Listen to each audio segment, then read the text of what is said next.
to about an $8 million practice doing business in 43 states. And about 18 months ago, we were one of the founding partners to join a platform called Ascend, which is a private equity-backed platform for regional size accounting firms across the United States. Hi, Rob Brown here, host of the Leaders of the Ledger podcast. On behalf of CPA Practice Advisor, we are shining a light on the influencers in the CPA world. Take us back to Tim Petrey when you were 15, 16. Did the CPA railway line light itself up for you? It was one of those moments where I was really lucky to find a mentor. I was lucky to find someone that kind of guided me and showed me what life could look like, showed me what impact I could be making in this career. And that's really when I fell in love. When I call you an influencer, how does that sit with you on the influencers in the CPA world? And just get a little bit of their story. What makes them different? What makes them influential? We've got Tim Petrey with us today from Ohio. Tim, great to have you with us. Thanks for having me, Rob.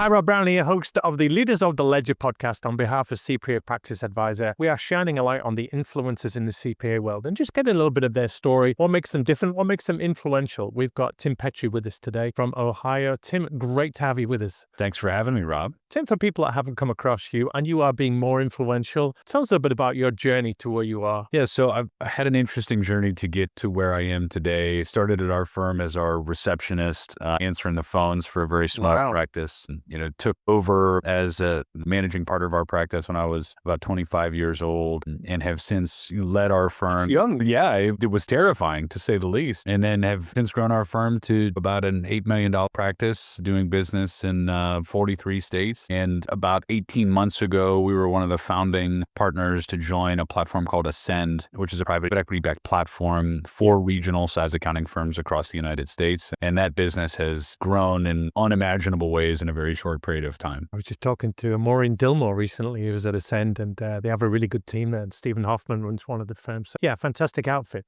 Take us back to Tim Petrey when you were 15, 16. Did the CPA railway line light itself up for you? No, not at all. I couldn't have been further from that. When I was 15 years old, I was washing semi-trucks. Wow. I was pretty independent at an early age, needed to take care of myself at an early age and was working and was, quite frankly, never in my wildest dreams would I have imagined this turned into what it turned into today.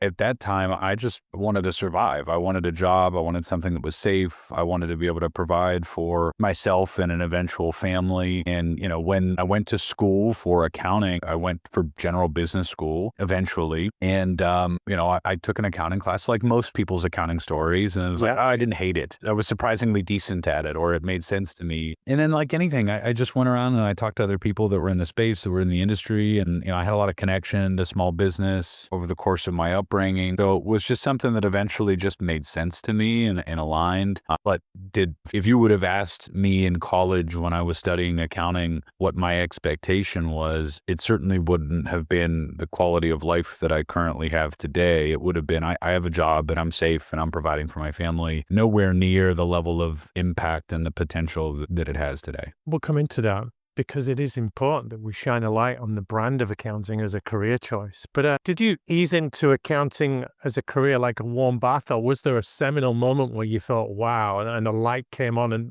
this is the career for me? Yeah, it was a bumpy start, to say the least. I didn't get a job right out of school. I interviewed with a bunch of firms, struggled to find that, a place to call home. And it was a difficult time in the United States. It was the peak of the financial crisis. It was 2008, 2009, and everybody's really struggling through that. And I just... How old are you now, Tim? Do you mind me asking? I'm 38. Okay. So, at the time it was like, I'm not really sure what I want to do. And the expectation that we expect people in their early 20s to have any real concept of what it is that they want to do in the world before having that practical real life experience is tough, right? But 2008, that was a tough time throughout the world, wasn't it? Yeah. And it was one of those moments where I was really lucky to find a mentor. I was lucky to find someone that kind of guided me and showed me what life could look like, showed me what impact I could be making in this career. And that's really when I fell in love. I worked closely with my mentor. His name is Davis over that period of time. And he just showed me how much impact he was making in his clients' lives. He was making impact in our community. He was making impact with our team members. And I fell in love with that. More than I truly fell in love with accounting, I fell in love with the impact that accounting can bring on so many. And that was the light. That was the moment that clicked and said, I'm all in. I'm diving in head first. I have blind trust that this is going to work out. And I was in love with it at that point in time, and haven't fell out of love with it since. To your credit, you can see the passion coming out of your eyes and your voice, and that this is somewhere where you're really feeling you are making a difference. And a lot of influencers I speak to, they talk about impact and legacy and the accounting skill set that life gives you that. You mentioned quality of life earlier. Gives the impression that you're doing okay. Just open that up a little bit for us. Yeah, I think, anybody in my life that I had been around growing up, work and life were a different balance. You were forced to go to work. You had to go to work. You had to pay your bills. You were chained to that grind of 9 to 5. And there were very few people in my life growing up had a direct correlation of purpose with their work. And that was reflective of their quality of life.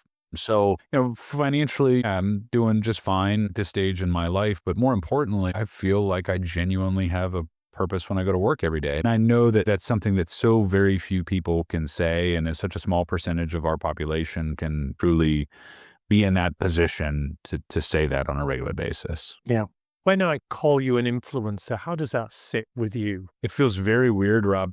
I'm going to tell you right now, you've said it a few times, and it makes me uncomfortable every time. I don't, by any stretch of the imagination, view myself as an influencer. I think that there's a lot of great people in our industry, in our community that, I'm just kind of following their lead and doing the things that are, in my opinion, common sense and no-brainers, and trying to spread the good word about what it is that we're doing. I felt that I was influenced and led and mentored by a lot of great people early on in my career. It's a big deal for me to find ways to pay that forward. And if that means, showing up on some podcasts and showing up to conferences and speaking and meeting and working closely with my team members, I'm going to do whatever it is I have to do to pay forward that opportunity and that guidance and that leadership that was given to me. Well, that speaks about you as a person, that you're willing to pay it forward. You feel that accounting has been good to you and it's served you well, so you want to serve back. But to the point, you say you keep showing up. And that's where influence happens, because head down, being technically good at what you do doesn't create influence. It serves a client, it serves a need. But there are thousands of accountants that are like that. So just talk to us about this pivot you've made from head in the firm, head in the business, to wanting to be perhaps an ambassador for the brand, if I could put it that way, or shining a light on accounting as a profession. Yeah, I think that it deserves it. And it deserves it because it's one of those underappreciated foundational pillars of our society.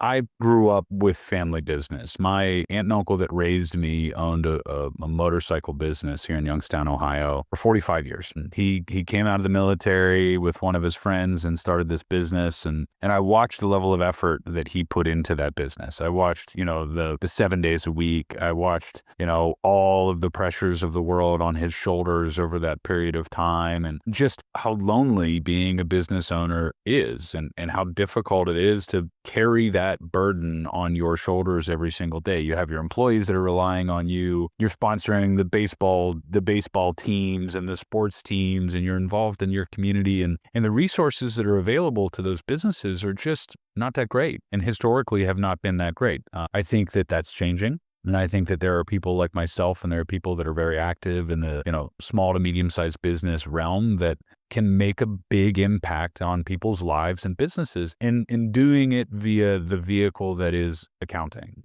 When someone described accounting to me when I was in school, when I was in high school and college, I pictured green visors and sitting in a room, not talking to people and not really understanding the true impact. The careers that get a lot of that are the medical professionals, rightfully so. They're saving lives, and some of those other industries that, just get a little bit more attention. But the accounting industry is one that does undoubtedly make an impact and make a difference and make a purpose in the world. So I think that we've had a brand issue, we've had an identity issue for many years. And I think that it's important for those of us that find passion in what we do to share why we find passion in what we do, and share those opportunities for people so that they can find that opportunity to see purpose and passion in their career one day. So telling the story of accounting is important. Yeah. Whose job do you feel it is to be the brand guardians of account? It's all of our jobs. I mean, I think that any of us that have put food on our table as a result of working in this industry, I think that any of us that are living a good quality of life as a result of this industry, paying that back and telling the story is important because our industry's in trouble. And it's been in trouble for a long period of time. There's been a lot of, complacency surrounding the progression of our industry. There's been a lot of complacency surrounding the business model of our industry, with the partnership model rapidly dying off at this stage in our industry's lives. And it's just been kind of a constant state of good enough. And I think there are those of us that have the energy to say that good enough is not good enough anymore and try to make some impactful change so that we can protect what is a very important foundational pillar of society industry. It's important, yes, but when you talk about complacency, you speak to relevance. Perhaps in some way the relevance of the accountant, the advisor, has been eroded. Have they been complacent behind the expertise they have? Because looking back historically is not valuable anymore. Business owners want that forward-thinking, proactive advisor. So maybe they've shot themselves in the foot. Would that be fair? Very fair. I mean, it was just, everybody was doing well enough in the industry and they were making a decent living. They were paying their bills. They didn't really have that impetus to change. And as a result, things got stale and things got to be kind of unwell when we look at the generational shifts that started to happen. And then it was kind of too late. And now you look at all the different things that are happening. We have this generational impact of the exodus of the baby boomers in our industry, coupled with rapid advancement in technology via AI, coupled with the more, global economy and the rapid speed of information that moves around and how that impacts these businesses. And it's required us to go from basically standing still to sprinting in our industry basically overnight, seemingly. So it's challenging, but with that challenge comes a tremendous amount of opportunity. And that's the part that's exciting and fun. You sound like you're embracing the challenge, the change, but how has your role changed over the years?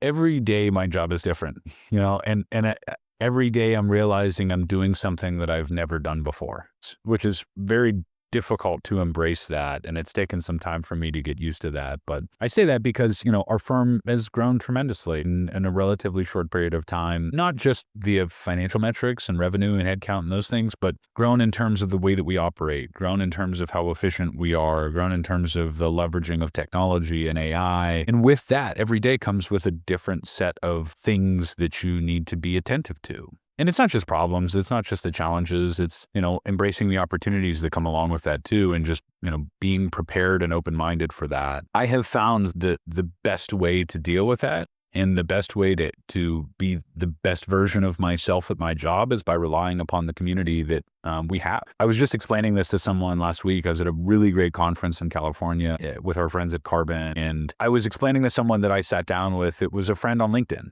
And we had formed a friendship over some period of time. And I was just amazed at how much that has increased the quality of my life because of how it's made me more comfortable doing my job and dealing with those uncertainties. Because this community is a really cool, powerful community where, we're sharing with one another best practices. We're sharing with one another our failures, our successes. There's a small group of firm owners that I talk to very regularly. I have formed deep, meaningful friendships with these people across the country. And that's given me a heck of a lot more confidence in doing my job. I deal with my own version of the imposter syndrome every single day, but having that community and having those other people around me to help navigate the challenging and complex world we live in has made it much easier. Yeah. I'm not an accountant. I'm a former high school math teacher. And I sometimes get asked, is teaching harder now than it used to be? And I would say it has, and I won't go into it, but being an accountant, is that harder now than it used to be? And I want to load the question a little bit while you consider, because accountants back in the day, you just needed a qualification and you're up and running. But these days, accountants, they need to be able to sell. They need to be masters of technology and AI. They need to be counselors and therapists and friends and shoulders to cry on. They need to be great communicators and have empathy with people. It's asking a lot of a role that used to be quite defined. I couldn't agree more. There's goods and bads to that, right? The good of that for someone like me is that the beauty of accounting and why it's made me so excited for so long is that it's always changing. So it forced me to always change. It forced me to always adapt. So there was no sense of ever getting stale or bored in this industry. And this has taken it to an entirely different level where, I've had to learn more about leadership and emotional intelligence and communication and organizing and planning and strategy and things that were just not on my radar when I thought about accounting. Non-accounting stuff, right? No, I mean, we're not talking about spreadsheets and tax returns and audited financial statements. We're talking about, how do you effectively, lead? How do you effectively listen actively to your clients and to your employees to be better at your job every single day? And then how do you coach other people to do the same thing? It is undoubtedly harder than what it was, but that's where the purpose and the fulfillment comes into it. And I think that's the shift that is exciting is when we are being asked to go from, hey, Tim, I need you to just bang out this spreadsheet for me on this really complex tax structure. And I need you to complete this tax return. And I need you to be very compliance focused. That's a different level of fulfillment and purpose than I need you to help improve the quality of your client's life. Because that's ultimately what it is that we're doing. And while that comes with a myriad of other challenges and responsibilities, that's what makes it. And that's what makes it great. And that's what gives us purpose in what we do every day. Yeah. Couple more questions, Tim. This is wonderful. What would you say to people that look at you and say, well, it's okay for Tim. He owns his own firm. He's a decision maker. He holds all the budget. He's got authority. He's got leadership there. I'm just employed. I'm in the ranks. Everything happens to me. I don't really seem to affect anything. I haven't got the autonomy and flexibility and power that somebody like Tim has. So it's more fun for him. What would you say to them? Well, I had a conversation with someone the other day, and I'm a father of two. I have an 8-year-old and a 6-year-old. And a friend of mine is a wildly successful human being. He is a billionaire, and he has children that are active in different industries. And I went to him and I asked him the question. I said, you got to be really proud of your daughters. They found an industry that they love. They're active in it. They're leading in it. They're in love with what they're doing, and they found purpose in what it is that they do. And I said, so, what advice would you give me as a father to guide my children to find that one day? And he looked at me and he said, you do accounting, right? I said, yeah. And then he said, I see how passionate and how much you love accounting. And he said, it's not about the industry. It's not about how you guide them. It's not about where you tell them to go and the things that you do. It's about the perspective that you impart on them so that they view their jobs, they view what they're doing as impactful and purposeful. And if you can impart the appropriate perspective on your children, they're going to be in love with whatever it is that they're doing. And part of that, imparting of perspective is that you can make an impact and you can make a change on your own. I started as our receptionist. I was that employee that literally, I was the lowest person on the totem pole at my organization and ultimately made it to become our CEO of our company. Right now in our industry, if you look up the ladder, there is so much room for you to climb really, really fast. And if you embrace that challenge, then you will have fun too. And because you will see the clarity of that purpose, you'll see the clarity of that opportunity. Go to the conferences, go to the LinkedIn forum, participate in the industry, and you'll see it much more clearly that opportunity is right in front of you. If you're someone that's in your 20s, 30s, 40s, hell, 50s in our industry, there is so much opportunity in front of you. And if your perspective is you're just an employee, number one, maybe you're at the wrong organization. And number two, maybe you need a reset. Maybe it's time for you to look at this and understand that you are so much more than that. And you have so much more potential and opportunity in front of you. And now's the time to dig in and take advantage of it. Yeah. That's excellent. Tim, I usually end by asking my interviewees a call to arms for the accounting profession, but you've given it beautifully there in terms of what people need to do. And I'm just reminded of the Woody Allen quote who said 90% of success is showing up, and you do show up and you're encouraging people to show up. So let me finish by asking you this. If you could have one wish for the accounting profession, industry, whatever you call it, what would that be? Embrace the change and keep an open mind. There's a lot of great things that are happening right now. If you approach them with a closed mind, that's what you're going to get. So keep an open mind, listen, have conversations, meet people, connect. You'd be really surprised as to how great of a community and industry this is when you start to do that. Tim Petrey, it's been a delight talking to you today. Thank you so much for showing up on the Leaders of the Ledger podcast on behalf of CPA Practice Advisor. Keep tuning in for these episodes where we pick out influencers that are out there really passionate about this game of accounting. So thank you, Tim. We've really appreciated your thoughts and your passion today. Thank you.